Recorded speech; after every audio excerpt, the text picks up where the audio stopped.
అగస్త్య మహర్షి ఒక మాట అన్నారు, రామ నిజానికి రావణుడు కాదు గొప్పవాడు, ఇంద్రజిత్. ఇంద్రజిత్ అంతటి ప్రమాదకారి లోకంలో ఇంకొకడు లేడు.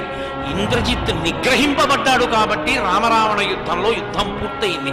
అసలు ఎంత గొప్ప యుద్ధం లక్ష్మణస్వామిది ఇంద్రజిత్తుది. ఒకసారి నాగపాశాలతో కట్టేశాడు, ఒకసారి బ్రహ్మాస్త్ర బంధనం చేయించాడు. ఇక కాని ఇంద్రజిత్ వచ్చాడా ఇక ఎవరు నిలబడరు ఆయన ముందు. అంత భయంకరమైన పరిస్థితుల్లో ఎన్ని అస్త్రాలు ఉన్నాయో అన్ని అస్త్రాలు ప్రయోగించాడు. ఇంద్రజిత్ నిహతుడు కాలేదు. ఆఖరణ అసలు ధనుర్వేదంలో లేనటువంటి ఒక మంత్రాన్ని ప్రయోగించాడు. మా అన్నగారి మీద ఉన్న అపవాదులు అబద్ధం, మా అన్నగారి పరమ సత్యమూర్తి అయితే ఈ ఇంద్రజిత్తు పడిపోవు కాక. అదే శ్రీరామాయణానికి మూలమంత్రం అయిపోయింది. లక్ష్మణస్వామి నోటి వెంట వచ్చిన శ్లోకం చదివి బాణం వేశాడు, కంఠం తెగిపోయి శిరస్సు కింద పడిపోయింది ఇంద్రజిత్తు.